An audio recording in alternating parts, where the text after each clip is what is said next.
Pulitzer Prizes for their wonderful, accurate, and highly professional reporting on the Russia hoax.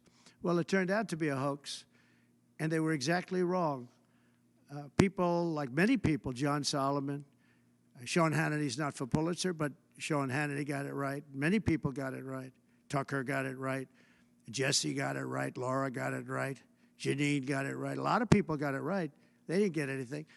They gave it to reporters that got it absolutely wrong. And now everybody admits it was a hoax. And I want them to take back the Pulitzer Prizes and pay big damages. And I think we're doing very well on that one. They have no excuse for it. They gave a Pulitzer Prize to writers that got Russia wrong. And so I think we're doing well. And I feel I have to do this. I shouldn't really be the one to do it. It should have been Justice Department or somebody else, but I have to do it. It costs a lot of money to do it, but we have to straighten out the press. Our press is very corrupt, almost as corrupt as our elections.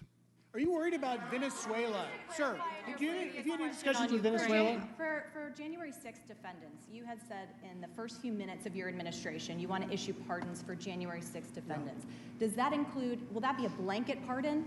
Does that include Well, you'll find everyone? out, but it's going to go quickly. And just to follow up on your Have you had any previous discussion, sir, in terms of your mass deportation plans, have you had any preliminary discussions with countries like Venezuela, from where the Tren de Aragua gang is now popping up? They'll take them country? back. They're going to take them back? They're all taking them back, yep. And if they don't, they'll be met very harshly economically. Okay, they'll all take them back. You know, Venezuela and other countries were not behaving very well with us during my administration, and within 24 hours they were behaving very well. They'll all take them back. And separately, can I ask a follow-up Jeff, on that? nice to see you, Jeff. This is like the old days, right? Nice to see you too. You look much better now than you did 4 years ago. What are you doing? What's he doing? All right, go ahead. Thank you, sir. The first day you just mentioned that you're in office, I imagine you've got some executive orders that you're going to go through.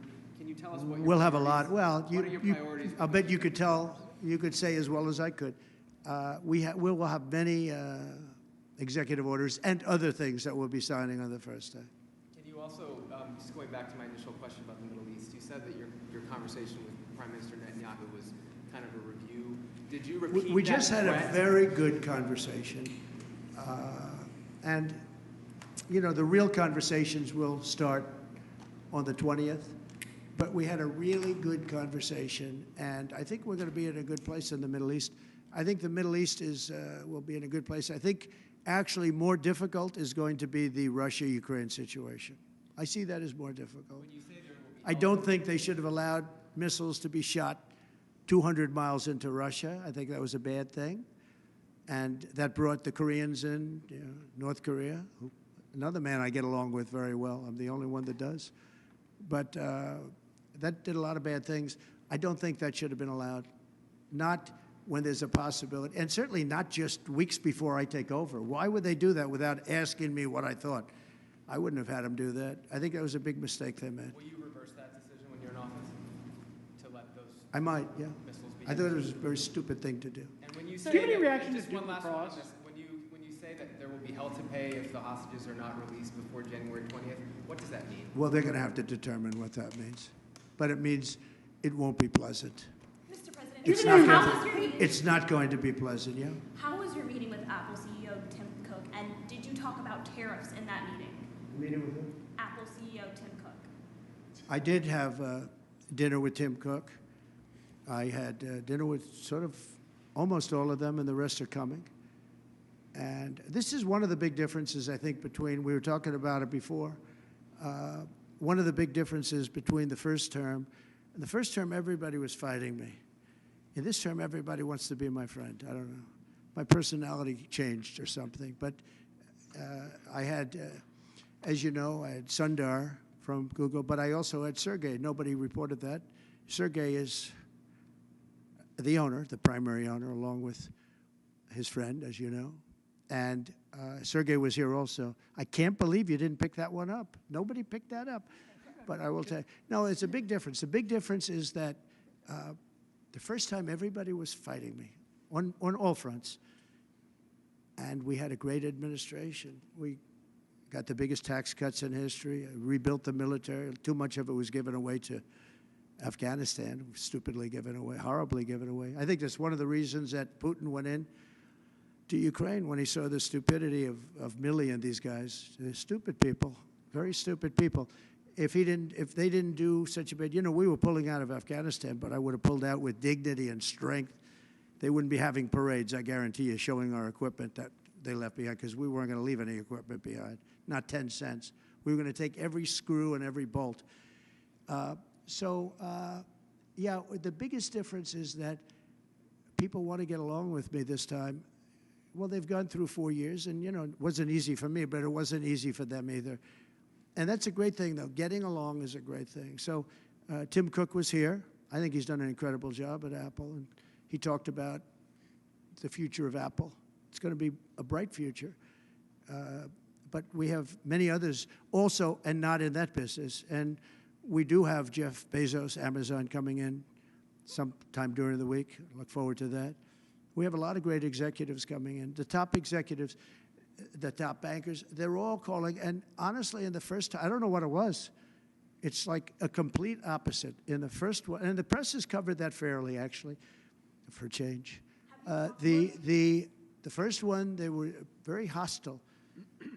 And maybe it was my fault, but I don't really think so. They were just very right from the beginning. And this one is much less hostile. It's really the opposite of hostile. Can I get your reaction? Well, you're on free Duke to give lacrosse, up a sir? thought. I know that you had some, I believe, involvement 18 years ago with the students at Duke accused of rape in the lacrosse. Now we have this development. I thought it was a hoax when it happened, the Duke situation. I didn't believe the woman, as you know, and they destroyed the lives of these kids. They destroyed, and I don't care what they got. Their lives have been destroyed. Their lives have been shortened by what took place. And now the woman admitted that it never happened. That is a horrible. And as you know, I took a lot of heat when I said that this did not happen. And those kids were beautiful kids with beautiful families, and they were, in some cases, will never be the same. They will never be the same. Have you talked to them by chance? Your thoughts on the Postal Service? You mentioned Bezos a second ago, and I've always thought Bezos would be a key person to go in there and really streamline the logistics of the post office. But they lose billions. Well, there is talk about the Postal Service being taken private. You do know that. Not the worst idea I've ever heard. It really isn't. You know, it's a lot different today with between Amazon and UPS and FedEx and all the things that you didn't have. But there is talk about that. It's an idea that a lot of people have liked for a long time. We're looking at it. I think we're looking at that along with a lot of others. Any questions for Howard, by the way? Commerce. Sure, I'll ask one. Mr. Incoming Secretary, do you see another trade deal with China coming? I think the president. That's a tough one, right? Yeah. Oh, it's easy for me. You're sitting next to me, so it's okay. No, the president has very clear agenda for tariffs. And I think reciprocity is something that is going to be a key topic for us. How you treat us is how you should expect to be treated. Would you like to weigh in, sir, on that? You said it so well, reciprocal. If they tax us, we tax them the same amount. They tax us, forget it just for a second about the word tax. They tax us, we tax them. And they tax us, almost in all cases, they're taxing us, and we haven't been taxing them. Is that deal already underway? Is there a deal already underway with respect to that? Let's just say this, we're going to make great deals, and we have all the cards.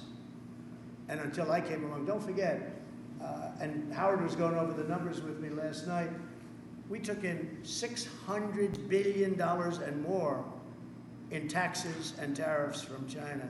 No other president took in 10 cents, not 10 cents, not 10 cents. And no, well, we're going to be doing things. We're going to be treating people very fairly. But the word reciprocal is important because if somebody charges us, India, we don't have to talk about own. If India charges us 100%, do we charge them nothing for the same? You know, they send in a bicycle and we send them a bicycle. They charge us 100 and 200. India charges a lot. Brazil charges a lot. If they want to charge us, that's fine, but we're going to charge them the same thing. Okay? That's a big worried thing. about And you know tariff. what? The senators, some of them aren't necessarily business people. When I give that to them, they say, that sounds fair to me. Are you concerned that tariffs might hurt the stock market rise that you have seen and the economy more broadly? Make our country rich. Tariffs will make our country rich. But won't they raise prices? Properly used. No, well, I didn't have any inflation, and I had massive tariffs on a lot of things. We put tariffs on steel. If I didn't put tariffs on steel, 50% and more, they were dumping steel in, China and others. I put tariffs on, and it stopped, and we took a fortune. We made a fortune on it. Tariffs, properly used, which we will do, and being reciprocal with other nations, but it'll make our country rich. Our country right now loses to everybody. Almost nobody do we have a surplus with. There are a couple of countries, and they're embarrassed by it, but almost nobody. And tariffs will make, I always said, to me, tariffs, the most beautiful word in the dictionary. It'll make our country rich. You go back and look at the 1890s, 1880s, McKinley, and you take a look at tariffs, that was when we were at our proportionately the richest. Mr. President, Did you get to a good spot? Back on Ukraine, Mr. President. What should Zelensky, if anything, be prepared to give up to end this He war? should be prepared to make a deal. That's all. Got to be a deal. No, got to be a deal. Too many people being killed. That is a war that's hard. Too many people. Got to make a deal. And Putin has to make a deal. What deal would Do you you think- Putin has to make a deal, and Putin would have never gone in if I was president. If I was president, we wouldn't have had inflation. Our oil prices would have been lower. I had a good relationship with Putin. He would have, despite the Russia hoax, which made it more difficult, if we had that election, if it were an honorable election, we wouldn't have had any of the problems that we're talking about right now. Putin would have never got in. Based on your give up understanding in of office, do you still, you said that Will you you could make ask- that deal before you take office. Do you still think you could make that deal? I'm going to try. Will you ask Based on Putin your- to give up Assad? Well, I hadn't thought of it. I think we have to get on with our lives. We'll have to see what happens. But right now, Syria has a lot of, there's a lot of indefinites. Nobody knows what's going to happen with Syria. But I think Turkey is going to hold the key to Syria, actually. I don't think you've heard that from anybody else, but I've been pretty good at predicting. I want to thank you all, and we're going to make America great again. Thank you very much. Thank you very much. So to have that offer made, and we have so many